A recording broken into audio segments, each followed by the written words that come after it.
Bryan Danielson. So this is such a Bryan Danielson type of story, an unfortunate one too. So Wednesday, we come on like minutes after Dynamite, so we are just like watching this, and both Way and I had, I think, the takeaway most had that this, felt like a injury angle, and the way it came off, like they're shooting him. The announcers are paying attention to it. They are even referencing like Okada is giving him some look or almost like making fun of him. Like just the way, like it just felt like an angle.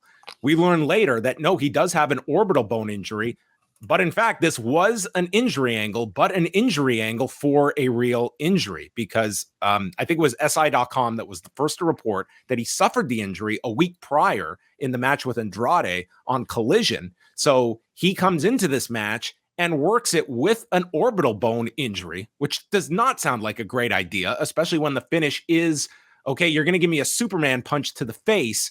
Don't hit the orbital bone that is broken and then into the Rainmaker. So, yeah, he did the whole match with the injury. And I guess it has not been confirmed if he has actually had or in fact needs the surgery. But I mean, it comes down to the extent of an orbital bone fracture. That's an awful injury to have. And certainly it would make it questionable of him being back this year and who knows how much longer. Like an orbital bone fracture is a very significant injury. And it's been a lot of terrible injuries that this guy has had. Yeah. I feel the most for his daughter who, has to yet again see poor dad hurt with a big boo-boo, going to.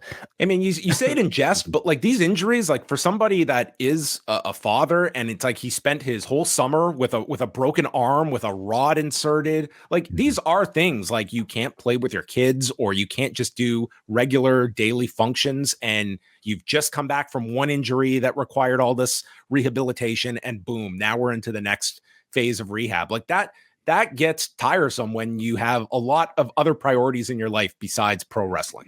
Well, it's the entire reason for what, we now know to be his retirement year or his retirement tour, if you want to call it that. I mean, he doesn't want to disappoint his kids anymore and have his kids see him hurt.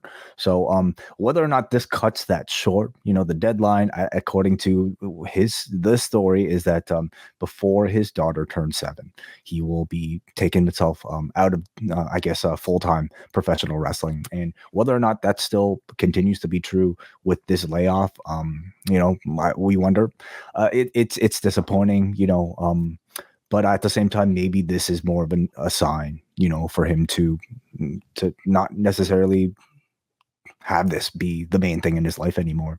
It's disappointing for all of us, certainly, especially if Wrestle Kingdom and a rematch against Okada might have been in the cards. This certainly puts that into jeopardy. This would be really tough to imagine January 4th. He can come back from, again, like the extent, like typically like a broken orbital bone, like that is, I would think like that's probably out of the cards, but I mean, we need to know like the extent of damage done, but that would seem very optimistic for January 4th. And if you're Tony Khan, you just kind of put a lot on Bryan Danielson to be basically the surrogate for CM Punk to lead AEW Collision. Now you don't have that anymore, along with other injuries that you're dealing with all the time. But that is the business, that is, especially with the style that these wrestlers are expected to work at. Can you imagine if you're like Tony Khan or Bryan Danielson and you're just like so down about getting the diagnosis on this, and maybe you're just like, I need to just put my mind elsewhere, and you turn on like Twitter and there's Darby Allin returns to Nitro Circus tonight because he didn't make the landing last week, and you're just thinking, Christ.